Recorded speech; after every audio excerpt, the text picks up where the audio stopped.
revenir sur la question de la réforme de l'astrologie. Et plus généralement sur la notion de réforme. Pourquoi les femmes sont-elles indisposées par les réformateurs?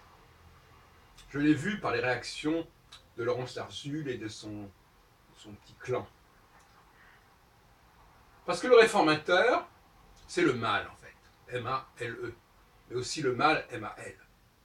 Le réformateur, c'est quelqu'un qui empêche les gens de danser, de tourner en rond.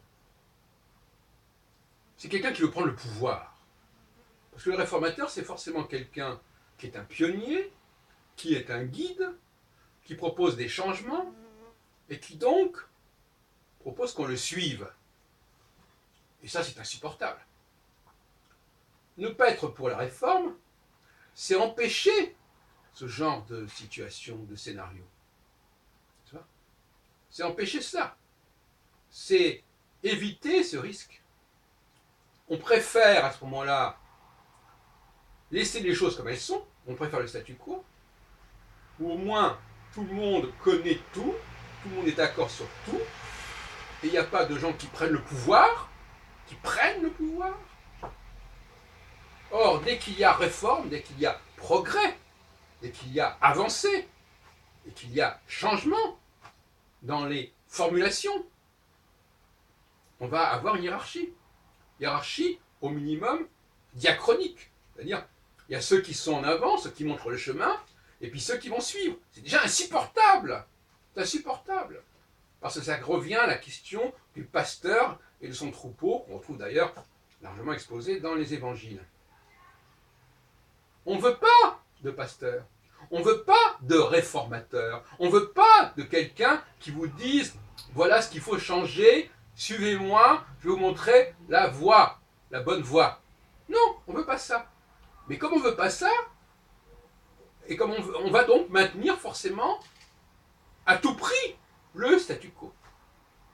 On va justifier le statu quo, et on va le justifier, comme je l'ai dit dans une précédente vidéo, en s'appuyant sur des représentations très populaires, très connues, comme le symbolisme, les 4 éléments, les noms des dieux planétaires, le nom des symbolismes, des symboles zodiacaux. Tout le monde connaît ça. On ne va pas toucher à ça. Parce que ça, c'est un consensus, c'est un ciment. Et là, il n'y a plus personne qui va nous expliquer ce que ça veut dire. C'est évident qu'on sait ce que ça veut dire, hein, n'est-ce pas? Bon, voilà, les mots veulent dire ce qu'ils veulent dire, et puis on a appris à l'école, au lycée, au collège, hein, on a appris ce que ça voulait dire, ça fait partie du langage, ça fait partie de la culture basique, la petite culture de base, comme ça, oui, la mythologie, qu'est-ce qui ne connaît pas les dieux de la mythologie? Donc, voilà, on s'appuie là-dessus, sur ces bases.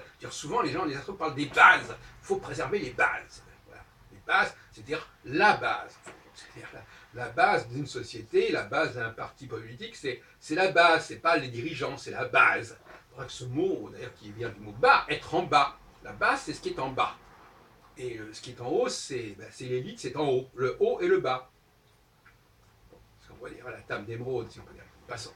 Et donc, voilà, il ne faut pas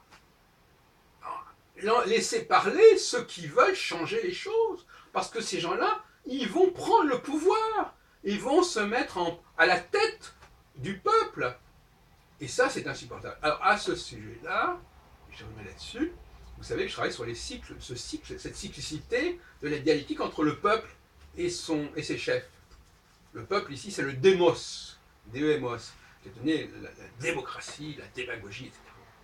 Eh bien, il y a des périodes où le cycle dont je me sers, moi, en Astro 7, le cycle de Saturne, en l'occurrence, par rapport aux étoiles fixes royales, qui ont le malheur de ne pas porter de nom mythologique, qui font qu'on les capte pas bien sur le plan de leur signification immédiate, passons.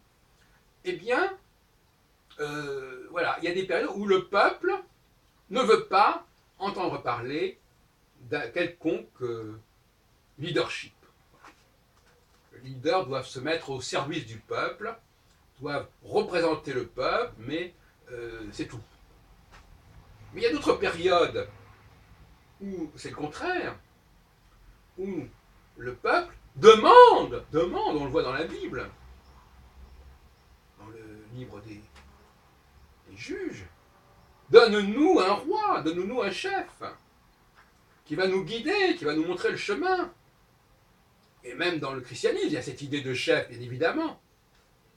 Le Christ, c'est pas n'importe qui, c'est un réformateur. Donc il y a une sorte de schizophrénie là, latente chez les femmes.